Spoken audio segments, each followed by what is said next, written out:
how Putin, Trump, and Xi Jinping can divide the world. While the world was once unified and multipolar, now we see it rapidly splintering into several key spheres of influence, which are increasingly controlled by the world's three superpowers: Russia, the United States, and China. The situation around Ukraine, as sad as it sounds, has been the catalyst for this global process. This war may not only decide the fate of Eastern Europe, but also open the way to a new division of the world, where each of these countries will have its own zone of influence over entire continents. Let us understand how this could happen. The Yalta Conference as a historical precedent. Parallels with history are drawn not only by experts, but also by major international publications. In particular, an article in Newsweek notes the similarity between the modern process of dividing the world and the Yalta Conference of 1945. Three great powers, the USSR, Great Britain, and the USA, met at Yalta.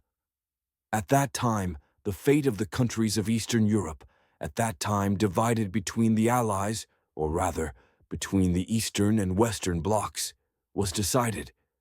In fact, the Yalta Conference decided the future fate of Europe for several decades to come. As then, today, not only territory, but also the balance of power is at stake. Of course, Ukraine is not the same as Eastern Europe in 1945, but parallels can be drawn between Yalta and current events. After all, now, as then, some states are trying to isolate themselves and control certain regions of the world, while others are trying to unite into blocs. Quote, Yalta was the place where the great powers decided the future of Eastern Europe. This is what it looks like now with regard to Ukraine. Deciding the future of Ukraine without Ukraine is also deciding the future of Europe without Europe, said Vesela Cerneva, Deputy Director of the European Council on Foreign Relations. This statement underscores one of the main problems of modern geopolitics. Countries are put on the back burner in discussions about the fate of their future. Ukraine, like Eastern Europe in 1945, is becoming a hostage in a larger game. How do the US, Russia, and China divide the world? The American magazine Newsweek offers its map of the world divided into three parts, each to be controlled by one of the world's superpowers. Look at the picture. Russia, the article claims, will be in charge of Europe, including the Transcaucasian countries and Turkey. The US, on the other hand, will focus on North America and will control key points such as Greenland, the Panama Canal, and possibly other strategic locations. China will gain parts of Asia, including Japan, India, and Pakistan, which will strengthen its influence in the region. Part 1. Russia. Russia in today's world politics is a powerful force seeking to regain its position lost after the collapse of the Soviet Union. After the events in Ukraine, when the Russian Federation annexed Crimea and then started the war in Donbass, Europe was forced to change its policy towards Russia.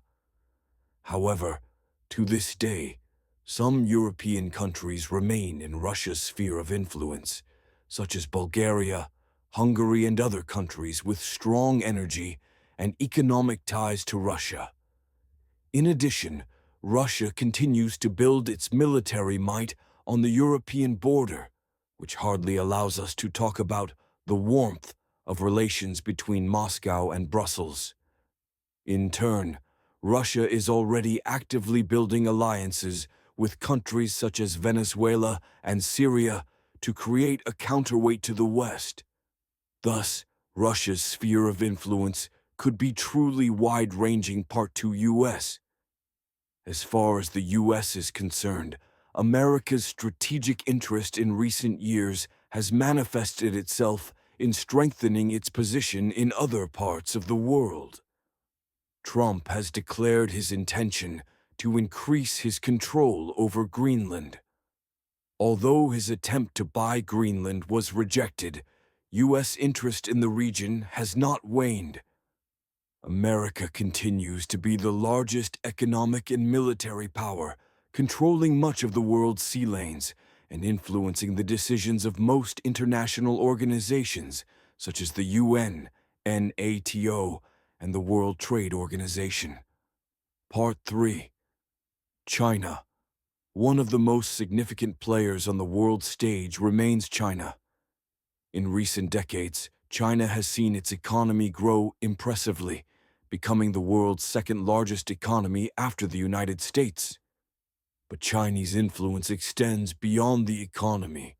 Beijing is actively strengthening its position in the political sphere, forging an alliance with Russia and controlling important trade routes. China has ambitions to strengthen its influence over Southeast Asia, which became evident in the early 2000s when Beijing began actively building military bases in the South China Sea.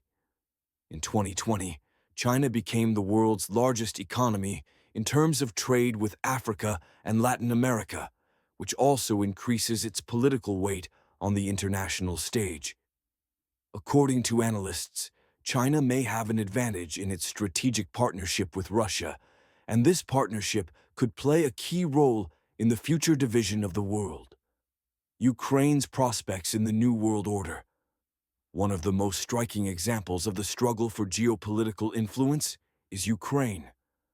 The events that are unfolding in this country clearly show how world powers can use conflict to achieve their goals. Recently, there have been several statements that make it clear that Ukraine may not just be an object of conflict, but also a subject of division of spheres of influence. Donald Trump's special envoy, Keith Kellogg, has stated that Ukraine could be partitioned along the lines of the post-war partition of Germany. Allegedly, the western part of Ukraine could be under the control of the United States and its allies, while the eastern part would remain in the Russian sphere of influence. Many experts believe that Ukraine's future is not in the hands of its own citizens, but in the hands of the big powers, which will probably decide its fate without Ukraine's participation in this process. What will happen to Ukraine in the long term? Will it be decades before the country becomes neutral, or, on the contrary, enters the international arena as an independent player? Conclusion. So, the world in the future will probably be divided into several geopolitical zones, and each of them will have its own rules of the game. But it is important to remember that these changes do not always happen peacefully. Behind each such partition, there may be many victims. Therefore, this process should be closely monitored in order to be ready for a critical situation. Don't forget to subscribe to our channel. New episodes every day will tell you what's really going on in the world.